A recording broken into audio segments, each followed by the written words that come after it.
So where they were all angsty and angry sounding, now they're more thoughtful. You know, their music is more cathartic.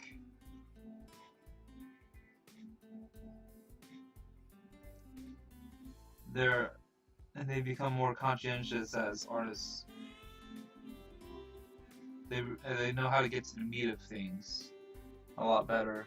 They know how to transition and compose.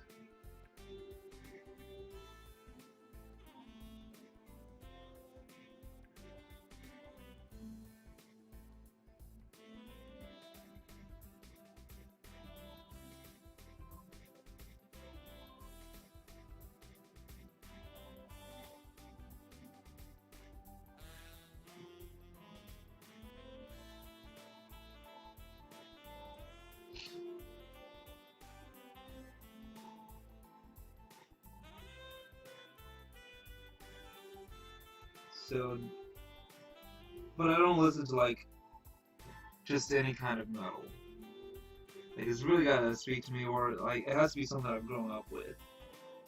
So like I grew up with bands like Killswitch. So incidentally, I really like Killswitch. Now I try to continue to be as into them as I used to be. When Jesse Leach came in and took over vocals after I can't really say original because technically Jesse Leach was their original singer. So I guess he's in a way resumed his duties as a vocalist. But before him was Howard Jones. And that guy, his voice is pretty amazing. So let me tell you about Howard Jones. Howard Jones has a very operatic voice. Very soulful too. It's just really good stuff. And Jesse Leach, he's not bad. It's just a different style. But anyway, and when he came back to be the vocalist, it was just kind of, it's not Howard Jones.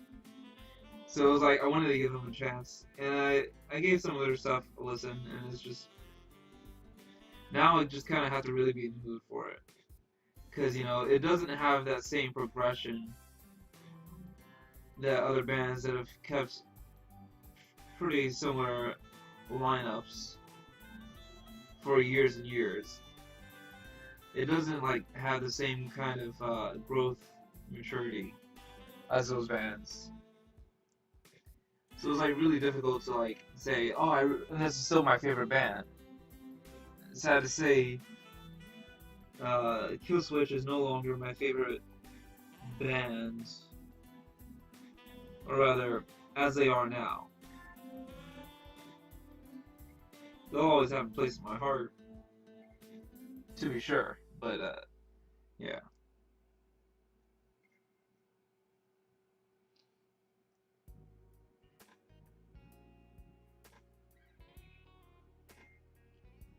I really liked. I still do.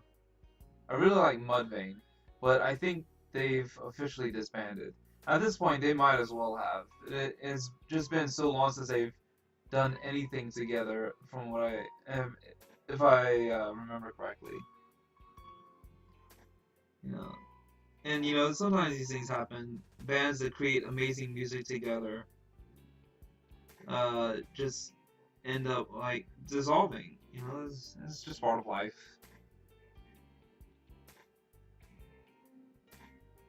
And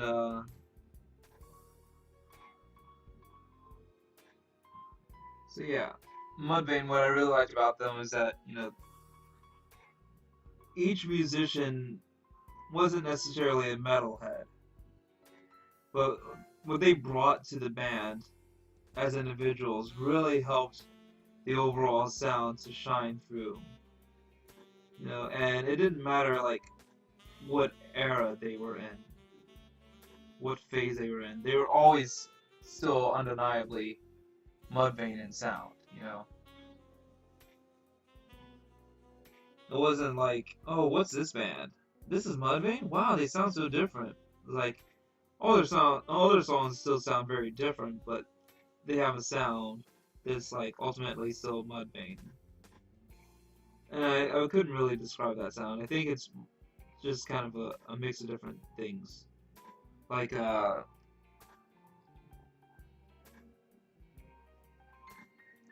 their themes tend to either be very you're not gonna stand there and badmouth me kind of way to like this is a social construct that we need to get rid of because it's killing us as a whole, that kind of stuff. And it's just And like it's just like really really heavy on social commentary. But they also use a lot of metaphors for things, and they use they tend they tend to to use things from different cultures to to outline outline ideas. like They have this one song song called called Severed Severed off of off of their album LD50, LD50, which is like their second actual album. They had an EP They had an EP before before that, and I guess technically LD50 would would be be their first album. but yeah, But they had an they had an before LP that. before that. But anyway,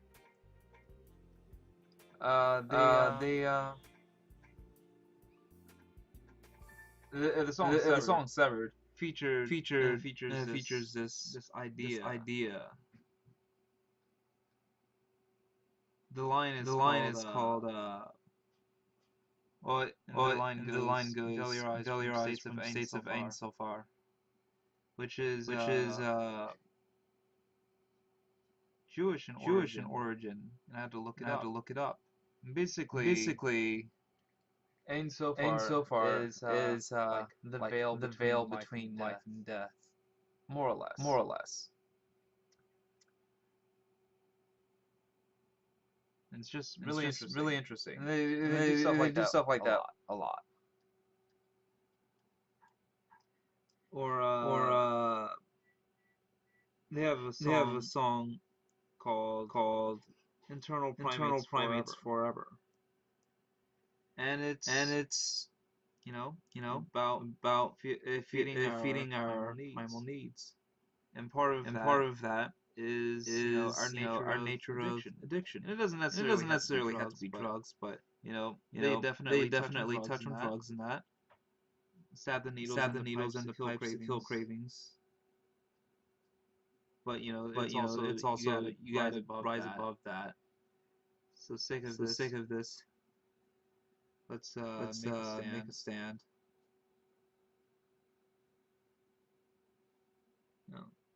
Stuff like that. Stuff like that. And then And then when you feel like the you world's feel like the world's down, putting you down, you've had enough. you've had enough. But it's not just it's not quite the right time the right time to act. act. So you need So you need some kind of catharsis. And And one healthy form of that is screaming. screaming. So the song, Scream with scream me. with me. Stand in the corner and scream scream with me.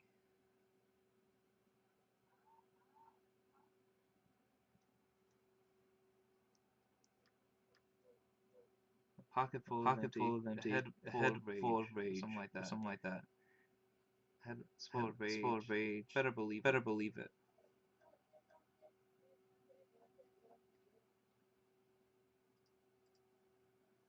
Let's see.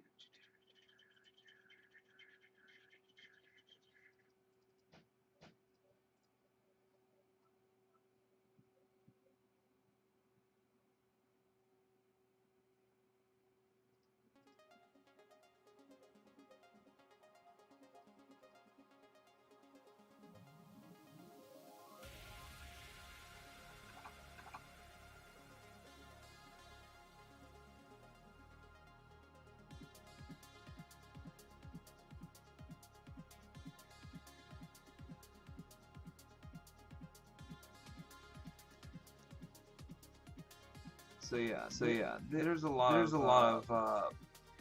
forethought that goes into songwriting, and then like the instrumental themselves are very evocative. So the bass still plays a bass, for example, but the way that they implement their lines, their runs in conjunction with the other instruments, like it's not just rhythm, it's an underlying rhythm.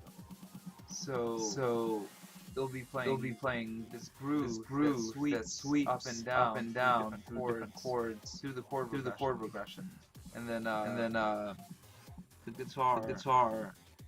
There's usually like at least two tracks, but there's only one guitarist.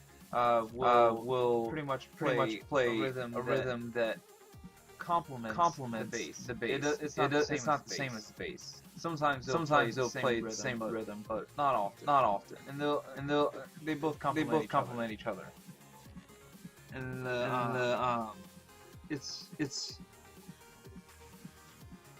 it is a lot going on, but at the same time it's very minimal. And that's kind of weird to describe it. But I guess if you're familiar with them, for example, the way their approach to music was somewhat to that.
Alright, so I think what I'll do at this point is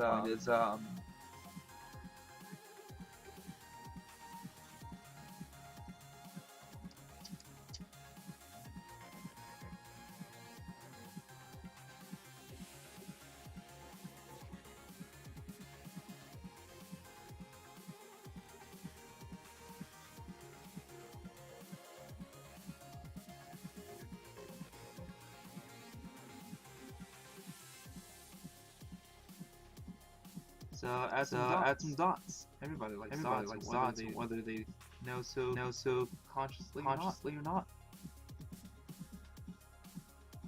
I don't know. My trouble with dots is that well, it's not really trouble, but it's a small issue, very small issue. Is when you're trying to be randomized with them, is having them still be somewhat equidistant from each other.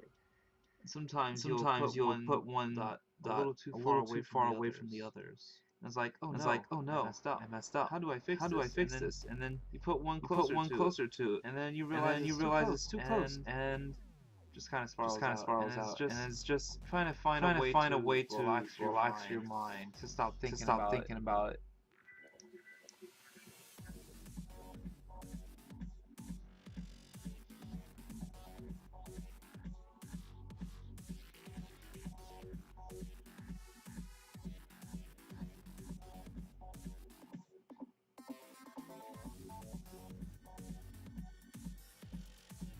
So a lot of people would spend their Friday and Saturday nights, out having fun, partying, more like going out to eat, doing social recreational things.